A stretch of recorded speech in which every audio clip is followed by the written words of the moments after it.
It's a scorching summer day in Los Angeles. The kind of heat that makes tempers boil, sweat soak your clothes, and every minor inconvenience feel like a personal attack.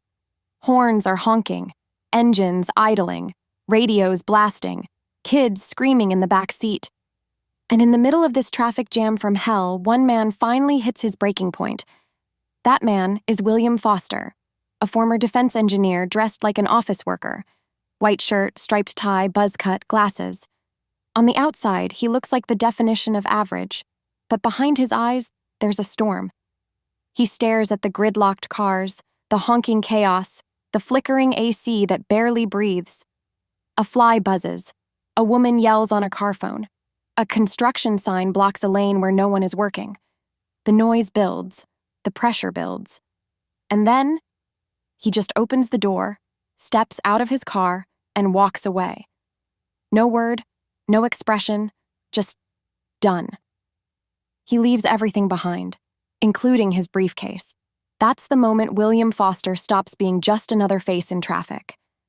That's when he becomes Defense, his old license plate. And the city has no idea what's coming. Foster's only goal, at least at first, seems simple: to get home. He says he's going home. But the way he moves, the places he stops, the things he does, it's clear this journey isn't about a destination. It's about everything he's been forced to swallow for years, and what happens when he decides he won't swallow anymore. First stop, a rundown Korean convenience store. Foster's hot, frustrated, and just wants a soda, but the price is 85 cents, and he's only got change. He asks the owner to lower the price. The owner refuses. A simple disagreement, right? But to Foster, it's not about the soda. It's about control, fairness. He sees this man, struggling to speak English, as part of a system that stopped caring about people like him. Then he snaps, picks up a baseball bat, and starts destroying the store. Not the man, but the merchandise. Soda coolers, chip racks, display shelves. He doesn't kill. He doesn't steal. He protests, at least in his mind. This is rebellion. And it feels like the first time in years he's had power. Meanwhile, across the city, Sergeant Martin Prendergast is counting down his last day before retirement. He's an older cop, stuck behind a desk after a past trauma in the field. His wife's overbearing, his boss treats him like wallpaper, and his colleagues mock him for playing it safe. But Prendergast is smarter than they realize. When he hears about the incident at the store, something in his gut tightens. He knows this isn't just vandalism. It's the start of something bigger. Back on the street, Foster walks through a gang-controlled neighborhood. He's clearly out of place, but he doesn't care. Some gang members confront him for trespassing. Things escalate. They threaten him, try to mug him. But Foster fights back, hard. A shootout breaks out. The gang's car crashes. Innocents scatter. Foster doesn't flinch. He walks away with their duffel bag, now full of weapons, pistols, machine guns, ammunition. Now, he's not just angry, he's armed. Still claiming he's just going home, Foster arrives at a fast food restaurant. He's a few minutes late for breakfast. They're now serving lunch. He pleads. The employees refuse. And then he pulls a gun. People scream, hit the ground, beg for their lives. Foster fires a warning shot into the ceiling. He doesn't want to hurt anyone. He just wants someone, anyone, to make an exception, to be human, to treat him like he matters. They serve him his breakfast. But when he opens the wrapper and looks down, it's not the perfect picture from the menu. It's a flattened, sad little mess. He stares at it, almost heartbroken, and says, "Look at this. Now look at the picture. Can anybody tell me what's wrong with this picture?" He's not just talking about fast food anymore. He's talking about everything. The city begins to buzz with news of his path. Prendergast connects the dots. A store trashed. Gang violence. Armed man in a fast food standoff. And all the signs point to one direction. Foster is heading to Venice, to his ex-wife, Beth, and their young daughter. Beth is terrified. She's had to call the police before. She's taken out a restraining order. She knows what Foster is capable of, and now she knows he's coming.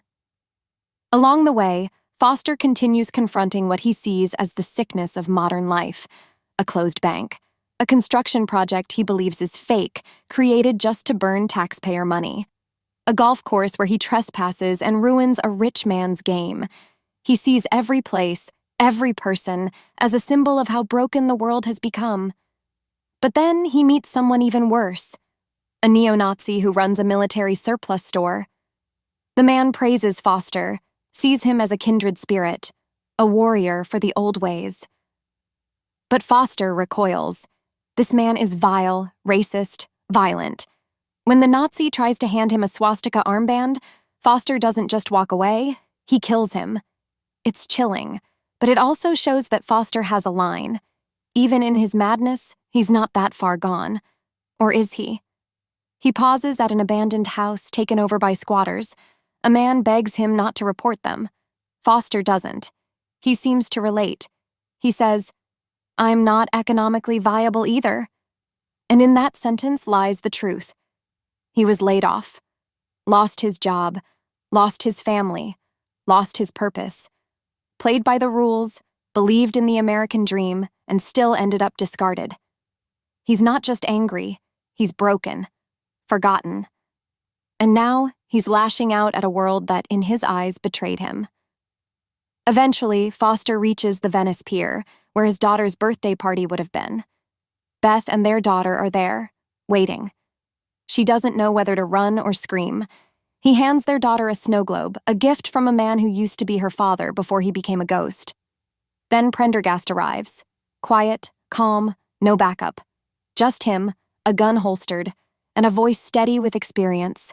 He talks to Foster, not like a cop, like a man, like someone who knows pain. And then he says it.